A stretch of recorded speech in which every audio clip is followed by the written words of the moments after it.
from any criminal allegations contained in the Steele document? Mr. Chairman, I don't think that's a question I can answer in an open setting because it goes into the details of the investigation. There's a lot of questions that still are surrounding all of this. That was the former FBI Director James Comey back in June at a Senate Intelligence hearing being asked about the infamous Trump dossier. Now the House Intel Committee is issuing subpoenas to the FBI and the DOJ. They want to know more about the origin of that document and what it was used for by the FBI. They're reportedly calling on now FBI Director Christopher Wray and Attorney General Jeff Sessions to testify if the information that they have requested is not provided.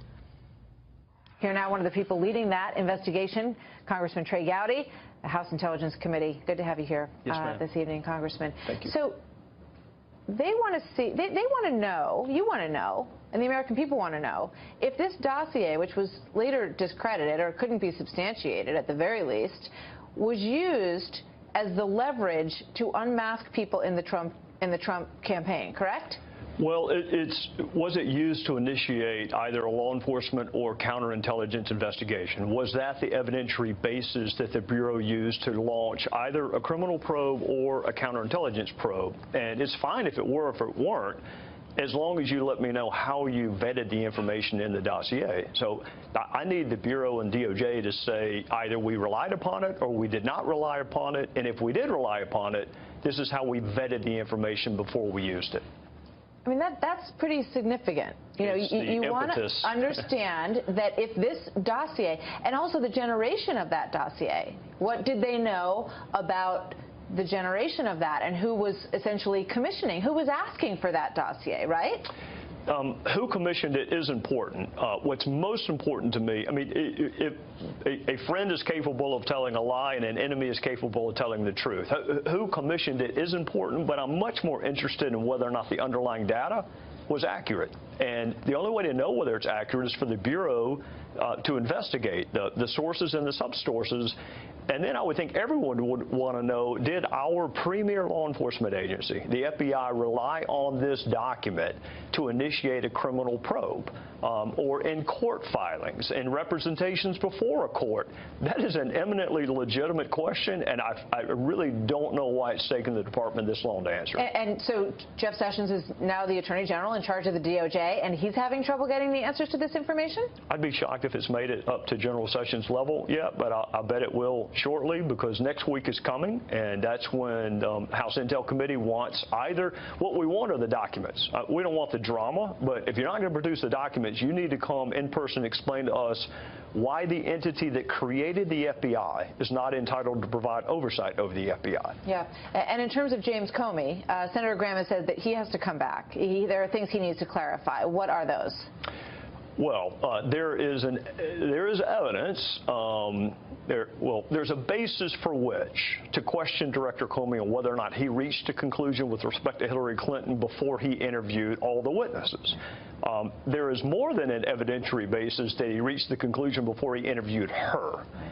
So it is, again, not illegitimate to ask a law enforcement officer, did you make your mind up before the end of the investigation? If you're ever in a courtroom, the one thing the jury will tell the jury, the judge will tell the jury, you cannot make up your mind until the last witness has testified.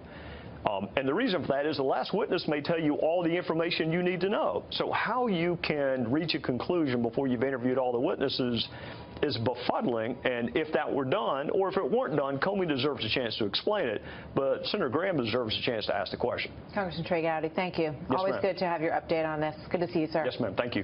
Congressman Gowdy of South Carolina joins us now. Congressman, thanks for coming on. Yes, sir. Thank you. So I don't really know what the purpose of all these statements from members of the committee are on both sides. I'm paying close attention. I'm totally confused. So can you just give us a quick summation of what we know for certain about spying on American citizens, including the Trump campaign? Well, what we know is that if there is an evidentiary basis for the president's tweet, it has not been shared with the public. So we'll get that out of the way. The allegation was very specific. President Obama wiretapped Trump Tower. Yes. There's not an evidentiary basis for that. Where it gets a little more complicated is there are surveillance methodologies that allow the collection of, hypothetically, foreign-to-foreign communications. And to the extent that U.S. citizens are mentioned or collected in that, in those surveillance programs, they're masked. And I think you want the information collected from a national security standpoint, but the masking is important. So with General Flynn, the public reporting is that he was unmasked. All right, that's not only a breach of protocol, that's a violation of the law. That's the felonious dissemination of classified material. What Chairman Nunes' point is, I want to know whether or not other people have been unmasked, even though you don't know about it publicly yet. Interesting, but it would be known in the intelligence community. So my understanding from watching Director Comey is that intel agencies reporting to the Obama White House initiated an investigation of people around candidate Trump before his inauguration. Is that your understanding? It is not, and I would be surprised if anybody could confirm that. There's a warrant process that you have to go through with the FISA court, and it has to be approved. And again, there's a public record of all of this, Tucker, which would be in the custody of the now Trump Department of Justice. So if there were an evidentiary basis for that, it's pretty easy to lay that out. There's a paper trail. Why would Director Comey be willing to reveal the existence of some investigations but not comment on others? That was really surprising to me. If you remember what he said, he sought special dispensation from the Department of Justice to confirm not just a counterintelligence investigation, one that may manifest itself with criminality. But yet when I asked him about the leaks, he said he could not confirm that there was an investigation. I think they're both of national interest. One happens to be a felony. So I was a little surprised and a little disappointed that he can't at least tell us we are investigating the felonious dissemination of classified material. And yet he can tell us other things that may suit the agendas of others. It seemed bizarre. Now, we interviewed someone on this show last week who spent 30 years at NSA, Mr. Binney, who said that there is no question that the NSA has personal communications from then-candidate Trump and those around him on its servers. Do you think that that's true? It depends. It depends on who they're talking to. If you are talking to someone for whom the intelligence agencies are authorized to collect, then yes, you may be captured on it. If there is a reason to collect on a non-U.S. citizen and you happen to call that person, then you would be collected as a U.S. citizen. That's where the masking and treating it confidentially comes into effect. But he was saying, and again, he worked there for all those years, that NSA collects basically all data coming in and out of the United States because they've tapped into the main data trunk. And the question is, what do they do with it? But they have it. Is that your understanding? Is that true? I think that's a little broader than what my understanding is.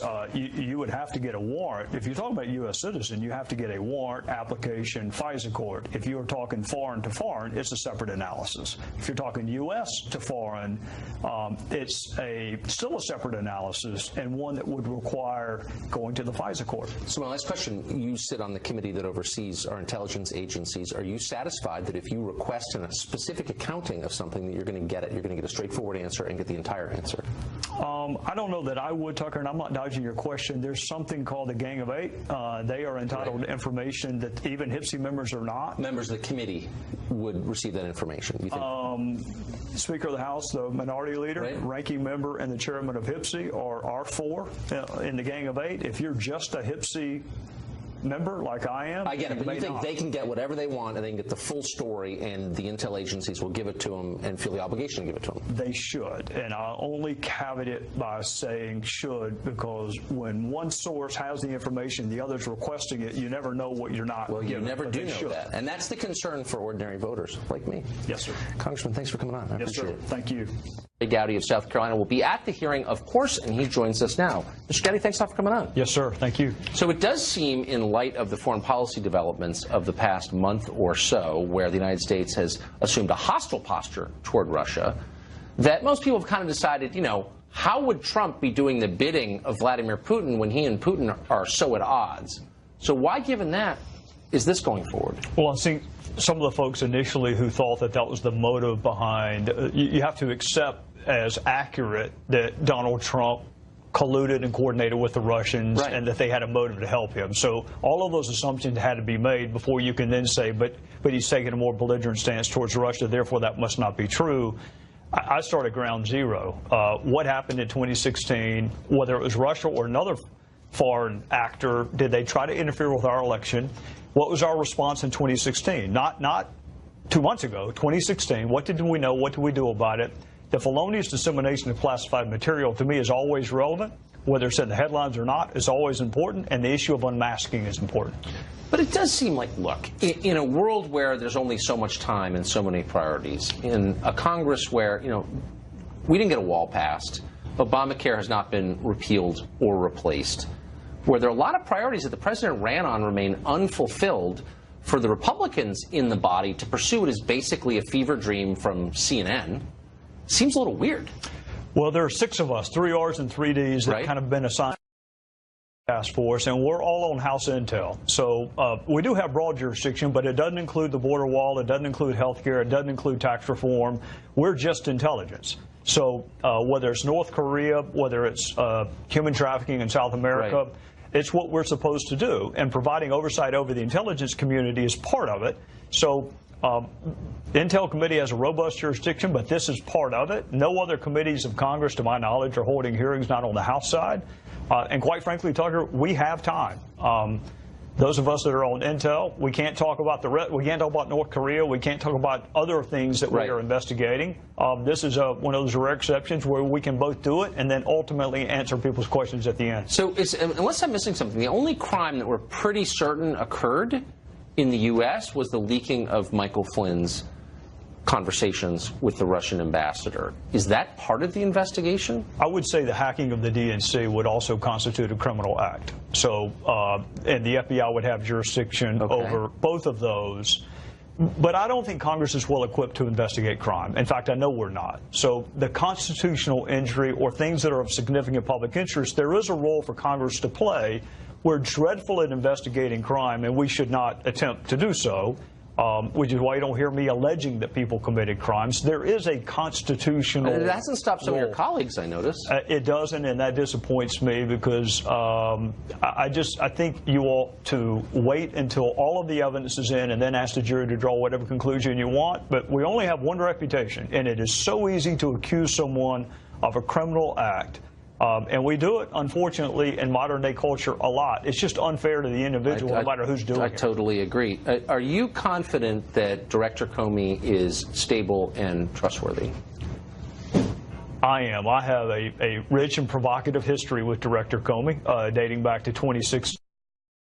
I prefer to talk to him privately than in public because, in fairness to him, he can't answer most of my questions in public. Well, you said that hasn't stopped him from making all kinds of provocative public statements and then not explaining them. I have a rich and provocative history with him. We've agreed on some matters. We've not agreed on some matters. Whether I like it or not, he's a foundational witness. In fact, he touches all 4 tranches of our investigation, and he may be the only witness that does touch everything from felonious dissemination all the way back to when did the Bureau initiate their investigation. So he's foundational. It's not fair to ask him questions in public where I know he cannot answer them. Yes. And then from him, we'll develop other witness leads and documents that we need. I'd like to ask him a few questions in public, but I don't think he's coming on. You should have him on your show. I don't think you just got to tell him which hour you're on, because it's switched. We'll try. All Congressman Gowdy, great to see you.